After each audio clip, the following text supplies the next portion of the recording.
The Middle East, a region perpetually on edge, finds itself teetering on the brink once more. Israel's recent targeted assassinations of high-ranking Hamas and Hezbollah figures have sent shockwaves through the region and beyond. These calculated killings have ignited a firestorm of reactions, escalating tensions and sparking fears of a conflagration that could engulf the entire Middle East. As the world watches with bated breath, the question arises, will cooler heads prevail, or will the region succumb to the spiraling vortex of violence? The recent assassinations, shrouded in secrecy and executed with clinical precision, have sent shockwaves through the region. These operations have brought two prominent figures within Hamas and Hezbollah into sharp focus: Fuad Shukr and Ismail Haniyeh. Shukr, a senior commander in Hezbollah's military wing, was a key figure in orchestrating numerous attacks. Shukr met his demise in a daring operation within Lebanon, a country already grappling with political and economic turmoil. His death marks a significant blow to Hezbollah's operational capabilities. Lebanon, already in the throes of an economic crisis and political instability, now faces further uncertainty with the loss of such a high-ranking figure. On the other hand, Ismail Haniyeh, the political leader of Hamas, was targeted while on a visit to Tehran, the heart of Iran's political establishment. Haniyeh has been a pivotal figure in Hamas's political strategy and its relations with Iran. The audacity of this strike, carried out within the borders of a country that openly declares itself an enemy of Israel, underscores the high stakes involved. Tehran, a city bustling with political activity, was momentarily brought to a standstill by this unexpected event. The implications of such a bold move are profound, highlighting the ongoing tensions and the lengths to which nations will go to protect their interests. The high-stakes nature of these operations cannot be overstated. They reflect a broader strategy of preemptive action and deterrence in a region fraught with conflict. While Israel has maintained a policy of deliberate ambiguity, neither confirming nor denying its role in the assassinations, the international community watches closely. The silence from Israeli officials speaks volumes, as the modus operandi of these operations bears all the hallmarks of the Israeli intelligence apparatus. The precision and secrecy of these missions are indicative of Mossad's involvement, a testament to their capabilities and the lengths they will go to ensure national security. The region remains on edge, with many wondering what the next move will be in this high-stakes game of geopolitical chess. The assassination of Ismail Haniyeh on Iranian soil has been met with a wave of outrage and fury within the Islamic Republic. This shocking event has sent ripples through the nation, igniting a firestorm of emotions among the populace and the government alike. The streets are filled with a palpable sense of anger and betrayal, as citizens grapple with the implications of such a brazen act. Iranian officials, from the highest echelons of power, have denounced the attack as a cowardly act of state-sponsored terrorism. They have been vocal in their condemnation, using every platform available to express their outrage. The government has called for an emergency session to discuss the ramifications and to formulate a response that befits the gravity of the situation and a blatant violation of Iran's sovereignty. This incident is seen not just as an attack on an individual, but as an affront to the entire nation.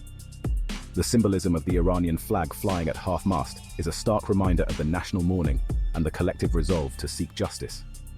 Ayatollah Ali Khamenei, Iran's supreme leader, has vowed swift and devastating retaliation against Israel, declaring that the Zionist entity will pay a heavy price for its crimes. His words have resonated deeply with the Iranian people, who see this as a call to action. The Supreme Leader's address was broadcasted across the nation, reinforcing the message of resilience and retribution. The streets of Tehran have erupted in angry protests, with demonstrators chanting slogans calling for death to Israel and its allies. The atmosphere is charged with emotion, as people from all walks of life come together to voice their dissent. The protests are not just confined to Tehran. Similar scenes are unfolding in cities across the country, showcasing a united front against the perceived aggressor. Iran's response, however, is unlikely to be limited to fiery rhetoric and symbolic gestures. The nation is gearing up for a more tangible and forceful reaction. Military parades and missile launches are being showcased as a demonstration of Iran's readiness and capability to defend its sovereignty and interests. As a major regional power with a sophisticated military apparatus and a network of proxy militias across the Middle East, Iran possesses the capability to inflict significant damage upon Israeli interests both domestically and abroad. The strategic discussions among military leaders indicate a well-coordinated plan that could involve multiple fronts and tactics. The world watches with bated breath, aware that the repercussions of this incident could reverberate far beyond the region. potentially altering the geopolitical landscape in profound ways. The reverberations of Israel's targeted assassinations extend far beyond the immediate borders of Israel, Iran, and Lebanon. The entire Middle East, a region already grappling with a multitude of conflicts, political instability, and sectarian tensions, finds itself on edge, bracing for a possibility of a wider conflagration. The delicate balance of power, maintained through a complex web of alliances, rivalries, and strategic interests, has been shaken to its core. The potential for miscalculation fueled by anger, fear, and the thirst for vengeance is high. Global reactions, a chorus of concern and calls for restraint. The international community has reacted to the recent assassinations with a mixture of condemnation, concern, and cautious diplomacy. Leaders from various nations have voiced their opinions, reflecting a global unease about the escalating violence and its potential repercussions. The United States, a staunch ally of Israel, has expressed its unwavering support for Israel's right to defend itself against terrorism, but has also urged restraint and a de-escalation of tensions. President Joe Biden emphasized the importance of protecting civilians and avoiding further escalation, highlighting the delicate balance the US seeks to maintain in its foreign policy. European leaders have condemned the violence on all sides and called for a return to dialogue and diplomacy. The European Union has been particularly vocal, with several member states urging both Israel and Palestine to come to the negotiating table. Protests have erupted in various European cities, reflecting public sentiment and the urgency for a peaceful resolution. The United Nations Security Council, deeply divided on the Israeli-Palestinian conflict, has yet to issue a unified statement. The lack of consensus among the Council members underscores the complexity of the issue and the differing geopolitical interests at play. Despite numerous meetings and discussions, a common ground remains elusive. Russia and China, both permanent members of the Security Council with their own strategic interests in the Middle East, have called for calm and a peaceful resolution to the crisis. Their statements reflect a broader concern about regional stability and the potential for wider conflict. Both nations have emphasized the need for diplomatic efforts and have offered to mediate discussions between the conflicting parties. The ticking clock, averting a wider conflagration. As tensions continue to simmer and the drums of war beat louder, the need for a diplomatic solution becomes ever more urgent. The international community must act decisively and in concert to prevent the current crisis from spiraling out of control.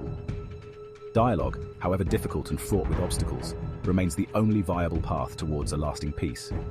Channels of communication between all parties involved must be established and maintained.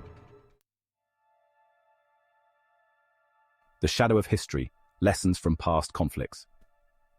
The current crisis in the Middle East serves as a stark reminder of the cyclical nature of violence and the enduring legacy of past conflicts.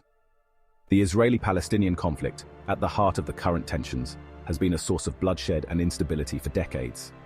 The lessons of history, however, should not be forgotten. The Oslo Accords, signed in 1993, offered a glimmer of hope for a peaceful resolution. While the peace process has since faltered, the principles enshrined in the Accords remain valid. The intelligence game, unveiling the strategies behind the strikes. The recent assassinations have also shone a spotlight on the shadowy world of intelligence gathering and covert operations. The precision and audacity of the strikes, carried out with surgical precision, suggest meticulous planning and a deep understanding of the operational environment. The intelligence agencies involved, both Israeli and Iranian, will be scrutinizing every detail of these operations, seeking to identify vulnerabilities and exploit weaknesses in their adversaries' defenses. The morality of targeted killings, a debate reignited. The recent assassinations have also reignited the debate surrounding the legality and morality of targeted killings. Proponents argue that such operations are a necessary tool in the fight against terrorism, allowing states to eliminate high-value targets while minimizing collateral damage. Opponents, however, contend that targeted killings are extrajudicial executions that violate international law and set a dangerous precedent. The debate is likely to continue, with no easy answers or clear-cut solutions. The future of the peace process, hopes dwindling in the crossfire. The recent assassinations have dealt a severe blow to the already moribund Israeli-Palestinian peace process. The prospects for a negotiated two-state solution, once a beacon of hope for the region, now appear more distant than ever. The trust deficit between the Israelis and the Palestinians, already at an all-time low, has been further eroded. The cycle of violence, fueled by mistrust, anger, and a lack of political will, seems destined to continue. Conclusion: navigating the precipice. The Middle East stands at a crossroads, teetering on the precipice of a wider conflict. The recent assassinations, carried out with surgical precision but lacking in strategic foresight, have set in motion a chain of events that could have far-reaching consequences. The international community, bearing a moral and strategic imperative, must act swiftly and decisively to prevent the current crisis from spiraling out of control. Dialogue, diplomacy, and a commitment to a just and lasting peace remain the only viable path forward. Please like and subscribe to the Gotham Report for more in-depth analysis and updates.